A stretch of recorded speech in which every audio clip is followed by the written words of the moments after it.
Fala moçada, tudo bem com vocês? Tudo tranquilo, tudo em paz? Vamos começar mais uma aula espetacular, sensacional sobre quem? Sobre quem? Napoleão Bonaparte. Só para recuperar um pouquinho do conteúdo que nós trabalhamos no último vídeo, né, quando a gente falava sobre o diretório. Bem, nós aprendemos que durante mais ou menos aí 4 anos, de 1795 até o final de 1799, na França houve o Diretório, comandado principalmente pelos girondinos. Entretanto, os girondinos não conseguiram resolver os problemas, tanto internamente quanto externamente. Na verdade, a Revolução Francesa pôde prosseguir por causa da atuação do exército francês e principalmente por causa de uma figura emblemática nessa história. Nós estamos falando, obviamente, de Napoleão Bonaparte, que se destacou bastante em campanhas como na Itália e no Egito, né? Napoleão era fascinado com o Egito. Foi lá no Egito, tem essa imagem maravilhosa aqui, dele dando um rolê lá, olhando para a Esfinge. E aí, Esfinge, tudo bem? Tudo bem. Muito bem. Então, o Napoleão Bonaparte, ele ganha bastante destaque, um general, um grande estrategista, muito inteligente. E com isso, com esse prestígio todo alcançado por Napoleão, ele ali meio que faz um conchavo com a elite insatisfeita da situação, a elite política insatisfeita com os rumos da política do diretório. Então ele dá um golpe no dia 9 de novembro de 1799, o chamado golpe 18 de Brumário, o 18 Brumário. Então ele sobe ao poder como cônsul provisório, ele mais dois, né? Se tornam cônsules da França. E aí acaba o diretório, quando acontece o golpe, e aí ele começa um novo sistema, uma nova organização política na França. Bem, de onde que veio Napoleão? Você sabe muito bem que Napoleão nasceu na Córcega, que é uma ilha que pertencia à Itália, pertence à Itália entre aspas. A Itália como Estado Nacional Independente não existia, mas pertencia, na verdade, à República de Gênova, né? Que depois vai se formar, vai se unificar ali juntamente com os italianos. Muito bem. Napoleão nasceu então em 1779 na ilha de Córcega, essa belíssima ilha aqui que vocês estão vendo, essa foto maravilhosa, espetacular. Ele nasceu naquela casinha ali, está vendo? Então, é aquela casinha ali que ele nasceu. Muito bem. E Napoleão Bonaparte, então, nasceu ali em Córcega e aí com 9 anos de idade ele foi enviado para a Escola Militar de Brienne. Nessa época ele não falava muito francês não, inclusive por toda a vida dele ele falou francês com sotaque italiano, sabe? E aí com 35 anos ele se tornou imperador, né? Só para uma breve biografia da vida dele aí. A biografia da vida foi ótimo, né? A biografia de Napoleão. Bem, Napoleão se tornou imperador e aí ele vai bagunçar a Europa inteira. Bagunçar. O homem marcou a história de uma forma que ele marcou gerações. Marcou gerações e até hoje nós falamos sobre a genialidade de Napoleão. Napoleão Bonaparte. Bem, o primeiro período do governo de Napoleão vai de 1799 até 1804. Então ele primeiro se torna cônsul provisório, depois primeiro cônsul, depois cônsul vitalício.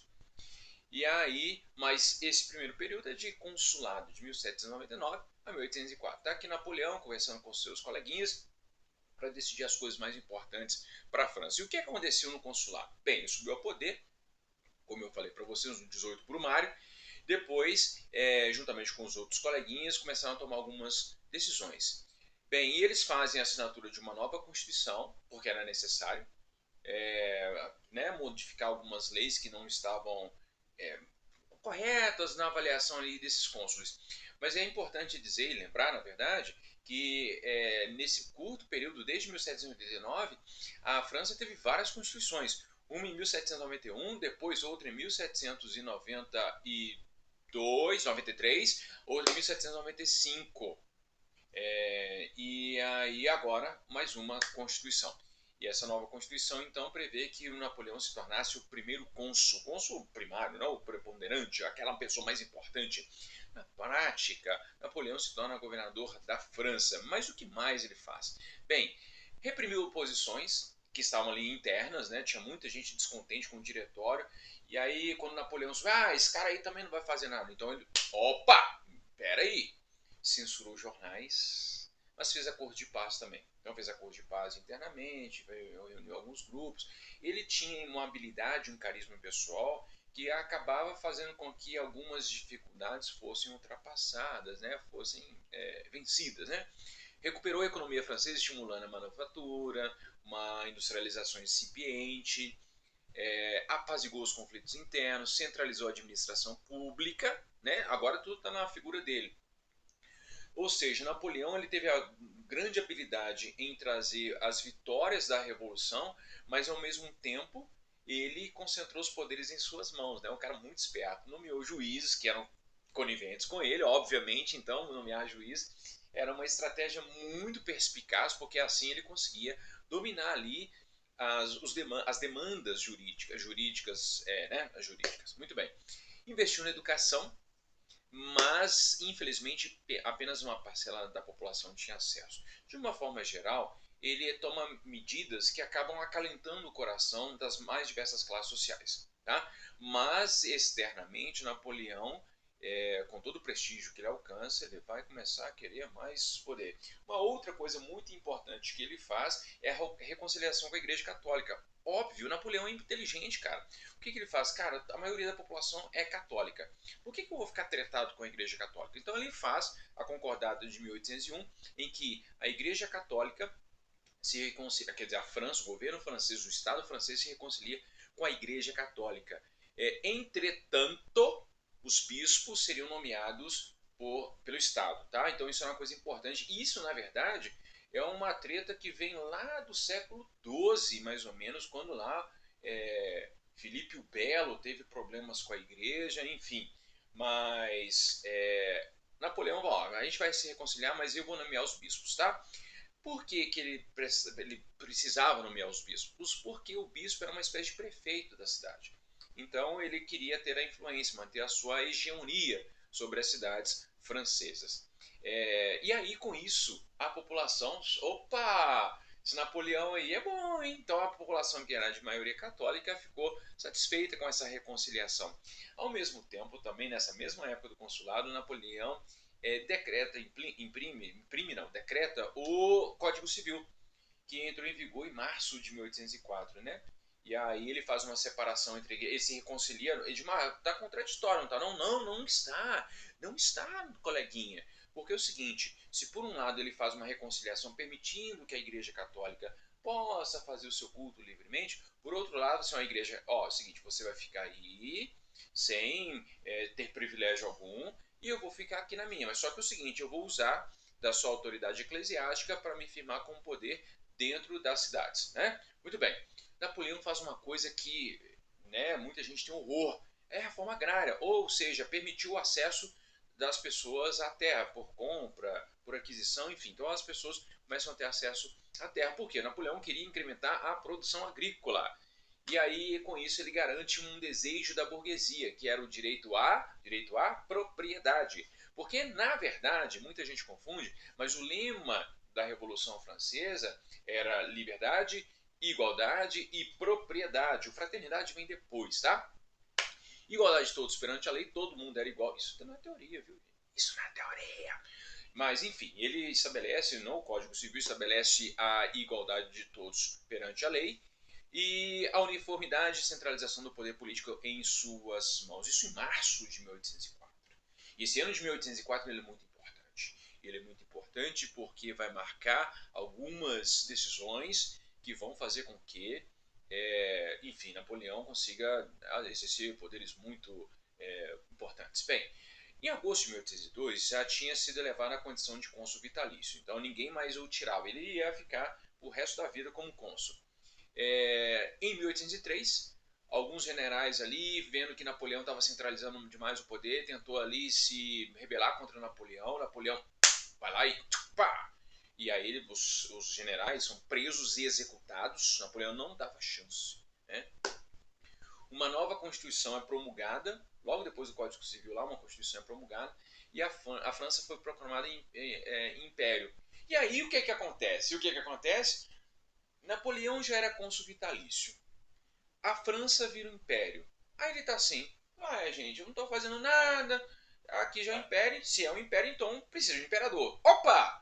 Não, gente, eu me coloco à disposição, eu faço esse sacrifício para vocês, para eu me tornar imperador. Então, portanto, em dezembro de 1804, Napoleão se coroa, ele se autocoroa como imperador. Ele chama o Papa, pega lá o WhatsApp, ô Papa, tudo bem, tudo bem. Vem aqui porque a gente vai fazer uma coroação bacana aqui, minha, tá? Eu vou me tornar imperador da França. E aí, o Papa tá ali, né, bonitinho, olhar meio resignado, e aí ele vai, pega a coroa e se autocoroa. E todo mundo fica assim, gente, o que está acontecendo aqui? Inclusive tem uma figura aqui no meio, bem aqui nas costas dessa pintura, que essa figura aqui se parece com César. O Napoleão era meio fissurado com César, né? Aquele general romano também. Bem, e aí Napoleão se autocoroou e se torna imperador da França. Cara, o cara era muito bom, viu? Bem, e o que de bom Napoleão fez para a França no final das contas? Bem, ele fez como eu havia dito anteriormente, ele investiu na manufatura, na produção manufatureira industrial, para substituir as importações, porque a França demandava isso já há muito tempo. Ele fez construir edifícios, estradas, pontes, mercados. Ele investiu na infraestrutura do país, porque estava com muito problema. Fez drenagem de pântanos para aumentar as suas áreas agricultáveis. Ele fez um sistema de iluminação pública nas grandes cidades, saneamento básico. Olha só, cara, porque aí com isso ele garante uma salubridade melhor das cidades e, portanto, uma maior longevidade dos cidadãos. E aí, as coisas que Napoleão fez, tanto internamente quanto externamente em guerras, eram cantadas, contadas, narradas, glorificadas, admiradas nas escolas. Existia uma espécie de catecismo napoleônico, em que as pessoas ficavam ali admirando os feitos. Então, portanto, as crianças ali naquele momento que frequentavam as escolas cresciam admirando Napoleão, né? E aí Napoleão vai se tornando cada vez um mito para os franceses. E até hoje é assim, né? Bem, como nem tudo são flores, a gente precisa falar das dificuldades. Bem, inicialmente Napoleão não perdeu nenhuma guerra, nenhuma batalha. Napoleão chegava e vencia. Então aí tem a batalha de Austerlitz, ele aniquila as tropas austríacas e russas. E aí em 1805 é muito interessante porque ele destrói o Sacro Império Romano Germânico. Cara, o Sacro Império Romano Germânico era coisa do século X. E ele acaba com o negócio. O Sacro Império durava 8 séculos. E ele acaba com o Sacro Império Romano Germânico. E no lugar do Sacro Império Romano Germânico, ele estabelece a Confederação do Reino, formado por vários reinos germânicos, tá? Então o Sacro Império Romano é desmantelado. Ele causa um verdadeiro furor ali na Europa, porque as monarquias absolutistas ficam ameaçadas mesmo, porque Napoleão está introduzindo o iluminismo pelas ventas dessas nações absolutistas. Então Napoleão, o desejo de Napoleão, na verdade, era que o vento iluminista, o vento revolucionário soprasse, nem vento, era um furacão revolucionário varresse toda a Europa e transformasse completamente a Europa. Na verdade, Napoleão queria ser um grande imperador da Europa toda, tá? Bem, em 1807, Napoleão faz um acordo com a Rússia e vai anexar territórios da Áustria e também da Prússia. A Prússia era um dos reinos da Confederação do Reino, quer dizer, não era o maior, né? A Prússia era um grande reino da Confederação do Reino. E graças à Prússia, inclusive, que a Alemanha vai se tornar um país em 1871. E aí, então, em 1811, Napoleão dominava praticamente toda a Europa. Olha aqui, você tem listrado aqui no vermelho claro a França, e aí as conquistas que ele fez, né, o reino tem o norte aqui da Áustria, a Itália, ali a divisa da Espanha com a França, uma parte ali do antigo Império Austro-Húngaro, Império Austro-Húngaro, antigo Império, Sacro Império Romano Germânico, ali na região da Polônia. Então ele invade um monte de lugares, né? E torna muitos estados satélites. Inclusive, Portugal e Espanha tornam-se espécies de estados satélites de Napoleão, né? Quer dizer, eles têm ali um governo que é escolhido por Napoleão. A questão é essa. Então Napoleão ele está praticamente dominando toda a Europa. E aí percebam o seguinte, que você tem alguns países ali muito poderosos que não foram dominados por Napoleão. A Inglaterra, Grã-Bretanha e o Império Russo. E aí o Napoleão, que já tinha feito vários acordos com o Império Russo, falou assim, cara, como é que eu vou fazer? Cara, eu preciso ter a Rússia também, cara, a Rússia é gigantesca e eu preciso, enfim. E aí Napoleão, que não perdia nenhuma guerra, ele começou a querer enfrentar a sua grande inimiga, o seu grande inimigo. Quem era o seu grande inimigo? A Grã-Bretanha. E Napoleão já tinha tomado no mar. Eu disse que ele não havia perdido nenhuma batalha, mas terrestre. No mar, ele perdeu a batalha de Trafalgar. Né? E a batalha de Trafalgar significava, na verdade, era um sinal porque Napoleão não conseguia vencer a Grã-Bretanha. E aí, como Napoleão não conseguia vencer a Grã-Bretanha pelo mar, o que ele fez? Ele decretou o bloqueio continental. O bloqueio continental era a proibição de todo e qualquer país sob o domínio dele, ali na Europa continental, em comercializar com a Grã-Bretanha, porque ele pensou o seguinte: já que eu não posso vencer a Grã-Bretanha, o que eu vou fazer? Vou quebrá-la economicamente. E aí impediu todos os países. O problema todo é que, teoricamente, a França substituiria os produtos que antes vinham da Grã-Bretanha. Só que a França não tinha oferta para essa grande demanda. E aí, pouco a pouco, os países começam a se mexer, começam a querer quebrar o bloqueio e tal. E Napoleão falou, ó, se alguém comercializar com a Grã-Bretanha, eu vou invadir, eu vou dominar. Pois é, isso vai alterar completamente a história do Brasil. Por exemplo, o que aconteceu? Portugal, que precisava do comércio com a Grã-Bretanha, pega a família real e vai para o Brasil. E aí, com isso, porque na verdade Portugal meio que tentou enrolar o Napoleão. Não, calma, Napoleão, eu vou parar de comercializar. Mas não parou nada, e aí a família real veio para o Brasil. E aí Napoleão invadiu Portugal. E ficou ali em Portugal de 1808 até 1815. Ficou ali, E aí com os portugueses todos ressentidos, com a família real. Falei, cara, os portugueses ficaram ressentidos com a família real e ficaram ressentidos também com Napoleão, obviamente, né? Bem, e aí esse aqui é o desenho do bloqueio continental. Então tá todo mundo bloqueado, ninguém pode comercializar com a Grã-Bretanha, beleza? Só que o seguinte, a Rússia, ela rompeu. Ela, aqui, vou ficar obedecendo Napoleão coisa nenhuma não. E aí Napoleão falou assim, Rússia, tudo bem. Napoleão, ele falou assim, vou avançar sobre a Rússia e vou para Moscou, vou chegar até Moscou. E aí Napoleão avança sobre a Rússia, e aí vai com todo o ímpeto, com 600 mil homens, e vai, e marcha, e vai. E aí ele praticamente não encontra resistência. Por quê? Porque Napoleão vai avançando, e à medida que ele vai avançando, os russos vão recuando. E o que os russos fazem? Eles vão destruindo as cidades ou locais que as tropas napoleônicas poderiam encontrar suprimentos. E aí, com isso, o que acontece? No final das contas, as tropas napoleônicas começam a enfraquecer. Porque além de não encontrarem suprimentos para suas demandas, para alimentar as tropas, chega o general inverno. E aí, quando o general inverno chega, os soldados estão fracos, os soldados estão esfomeados, os soldados não têm roupa suficiente. Inclusive, o frio lá foi tão rigoroso que os botões das roupas dos soldados estouravam de tanto frio. E aí Napoleão perdeu. Napoleão não conseguiu ficar lá. Napoleão ficou lá, chegou na porta de Moscou, mas teve que recuar porque não tinha mais soldado para se manter lá.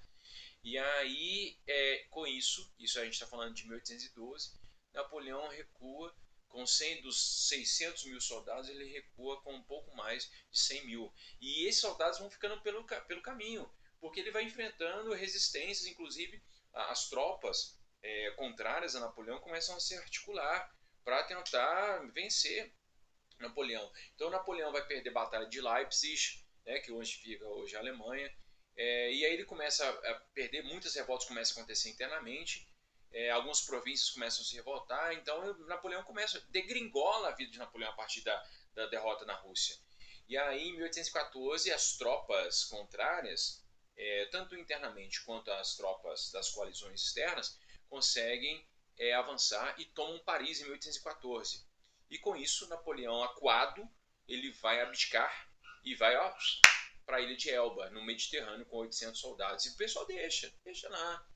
E aí, quem vai assumir o trono, aí que acaba o Império Napoleônico, né? Acaba. Napoleão fica lá com 800 soldados, bacaninha e tal, enfim. E aí, ele perde ele perde o Império. E aí, Luís XVIII, a monarquia, ela é restaurada na França. Né? Luís XVIII assume o governo. Só que Napoleão está lá com 800 soldados, vocês não podem esquecer nunca disso. E ele está ali com 800 soldados. E aí, o Luís XVIII não era um cara muito habilidoso, então há um descontentamento interno na França também. A galera começa a trocar mensagens por WhatsApp e tal. Napoleão, você está fazendo nada, vem aqui e tal, a gente te dá apoio. E o Napoleão, então, encorajado por vários generais e pelos seus soldados fiéis, acaba retornando à França. E aí a coalizão externa fala assim, gente, mas esse homem de novo, Napoleão volta, cara, volta para ficar ali 100 dias. Mas a Inglaterra, a Grã-Bretanha, não dá trégua para ele, vai enfrentar Napoleão, e a batalha mais célebre, né? Célebre,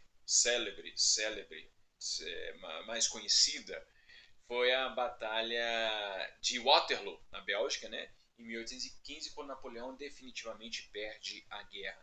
E aí ele vai ser exilado na ilha de Santa Helena, uma ilha do Atlântico Sul, e morre em 1821, né? Já meio abandonado, sozinho, bem. E aí, o que acontece? A partir da derrota de Napoleão, os países vencedores, os países que haviam se articulado para derrotá-lo, começam a se reorganizar. E aí eles fazem um congresso de Viena. O congresso de Viena acontece em 1815 e eles se reúnem para tentar restaurar as antigas fronteiras. Na verdade, são dois grandes objetivos. Primeiro, reestruturar as fronteiras desmanteladas por Napoleão, voltar territórios aos seus antigos donos e também restaurar as antigas monarquias. Então eles tentam, ali é uma reação do antigo regime, é uma reação das monarquias absolutistas. O problema todo é que o vento revolucionário já havia sido contundente demais. Então essas monarquias acabam tendo que se adaptar a esse novo mundo que foi criado por Napoleão. E aí as coisas são restauradas, mas essa coisa de monarquia absolutista já estava meio demodê, já estava meio fora de moda, e aí muitas das monarquias vão ter que aceitar as constituições que são feitas e proclamadas e promulgadas ao longo aí do século XIX. Tanto Metternich quanto até próprio políticos franceses, eles conseguem preservar a integridade do território francês. Isso é muito importante, assim, porque os caras eles começaram a se articular, né, para, enfim, de repente pegar um espólio daquilo que a França fez, mas eles conseguem se articular e conseguem manter a França na sua integridade. Alguns outros territórios ficam ali alvo de disputa, tem problemas muito sérios em relação à Confederação do Reno. Muitas outras guerras vão se seguir depois de 1815. Então, o Congresso de Viena visava esses dois objetivos: restaurar as monarquias e reestruturar a geografia da Europa. E a Santa Aliança? A Santa Aliança seria uma espécie de união militar desses países para fazer intervenção em locais onde poderiam surgir, por exemplo, revoltas. Só que a Santa Aliança, né, que seria uma aliança militar, nunca funcionou efetivamente. E aí ela acabou que em 1820 já estava toda lá desestruturada, não foi para frente. E, enfim, então aqui nós temos a Europa pós-napoleônica, né? Então a reorganização do território. Você tem, por exemplo, a Espanha que recupera o território, o reino da França que diminui, e aí você tem alguns reino de Piemonte e Sardenha, né, que está aqui, é uma parte ali no continente, uma parte na ilha. Então os territórios são reorganizados graças à atuação do Congresso de Viena. Beleza, moçada? Então com isso a gente encerra essa belíssima aula sobre Napoleão Bonaparte, que foi um cara que após a Batalha de Waterloo, ele ficou assim meio triste, sabe? Porque ele tinha esperança que os generais franceses lutassem até o final ali pela sua permanência na França. Mas aí, quando ele ficou muito decepcionado ao perceber, na verdade, que os generais já estavam cansados dele. E aí ele veio para a ilha de Santa Helena e vai ficar aí até 1821. Vocês sabiam que no Brasil houve uma revolta que planejava sequestrar Napoleão para que ele se tornasse o imperador do Brasil? Vocês sabiam disso? Não sabiam? Pois é, se não sabiam, vou ter que assistir às minhas próximas aulas para saber dessa história. Gente, um grande abraço para vocês, fiquem bem e até a próxima aula. Tchau!